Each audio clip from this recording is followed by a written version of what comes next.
आप सबको पता है एक लाल डायरी पिछले सरकार में चलती थी, किए जाओ चिंता मत करो, ये जनता तो घोटालों को भूल जाती है और जब चुनाव आए इनके सामने पगड़ी रख देना, ये तो आशीर्वाद दे देती है। और रोजाना अखबार उठा करके देखते थे तो भ्रष्टाचार ही भ्रष्टाचार की गाथाएं और आपस में कुश्ती करती थी कि मुख्यमंत्री कुर्सी बचाने में लगा हुआ था।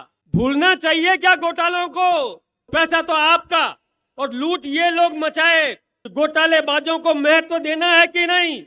ये उसी परिवार के लोग आपके बीच में आए, इनकी नकेल कसने वालों पर महत्व देना है, ये फैसला आपको करना है। आज इस कार्यक्रम में उपस्थित राजस्थान के विकास के सम्मानीय भगीरथ, राजस्थान सरकार के सम्मानीय मुख्यमंत्री आदरणीय भजनलाल जी शर्मा साहब और हिंदुस्तान के कानून मंत्री आदरणीय अर्जुन जी मेघवाल साहब और हमारे यहाँ के जिला अध्यक्ष बनवारी लाल जी सैनी साहब, हमारे प्रत्याशी आदरणीय राजेंद्र सिंह जी भंबू और जिन्होंने टिकट मांगा था यहाँ से सम्मानीय बबलू जी, सम्मानीय विश्वंबर जी पूनिया, डॉक्टर कमल चंद जी सैनी, आदरणीय राजीव जी, और इन सब ने भी पूरा समर्थन भारतीय जनता पार्टी को दे दिया। इस बात की हमें बहुत खुशी है। इन सब का बहुत बहुत मैं स्वागत करता हूं, इनका अभिनंदन करता हूं।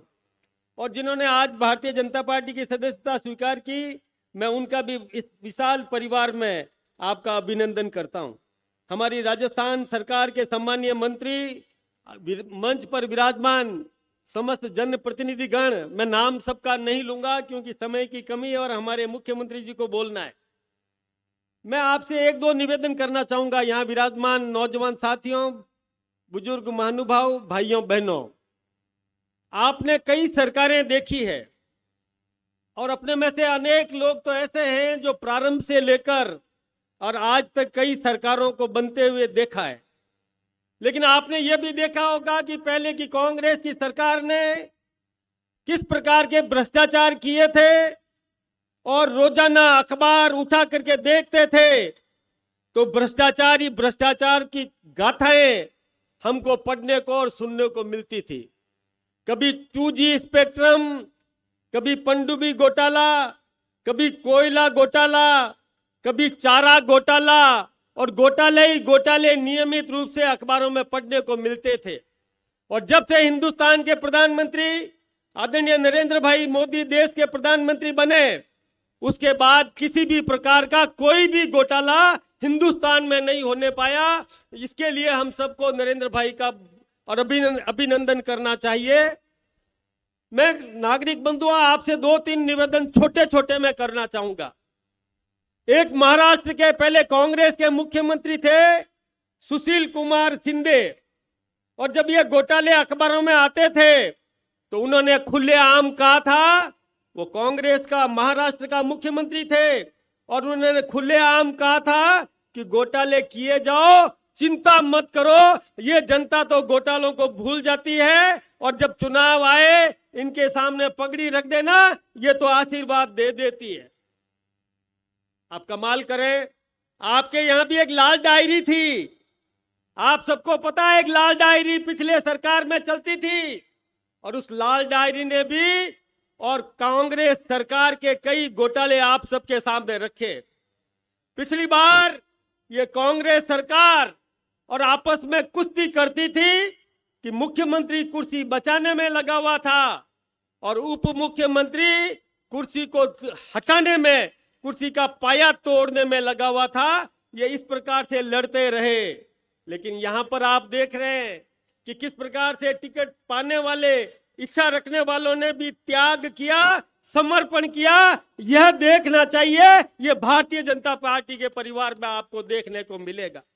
मैं आपको एक बात बताऊं कि जब घोटाले करने वाले और जो जनता के गाढ़े पसीने की कमाई का पूरा उपयोग आपके विकास में लगाने वालों को, दोनों को यदि आप एक नजर से देखोगे और बराबर कर दोगे तो घोटाले करने वाले का हौसला बढ़ेगा और जो अंकुश लगाने वाला वो भी और निरुत्साही हो जाएगा।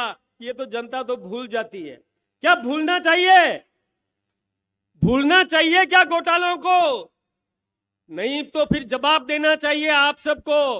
कैसे हिम्मत हो सकती है उन कांग्रेसियों की कि जो आपके गाढ़े पसीने की कमाई का पैसा अपनी जेबें भरने में जिन्होंने लगाया। ये पैसा किसका था भाई? आपने चप्पल खरीदी, उस चप्पल में आपने पूरा पैसा दुकानदार को दिया, उस दुकानदार ने टैक्स का पैसा भी आपसे वसूल किया। आपने कपड़ा खरीदा, साड़ी खरीदी, साफा खरीदा, आपने दुकानदार को पूरा पैसा दिया, उसने टैक्स का पैसा आपसे वसूला। आपने चश्मा खरीदा, घड़ी खरीदी, मोटरसाइकिल खरीदी, कार खरीदी, साइकिल खरीदी, कुछ भी खरीदा, उसमें टैक्स का पैसा आपने चुकाया है। अल्टीमेट अंतिम व्यक्ति आप हैं जिसने सरकारी खजाने में और वो उस दुकानदार को पैसा दिया, वही पैसा सरकारी खजाने में जाता है। तो पैसा तो आपका और लूट ये लोग मचाए, और फिर भी आप उनको अंदर आने देते हो। फिर भी वो आपके बीच में आकर के वोट मांगने की हिम्मत कर लेते हैं।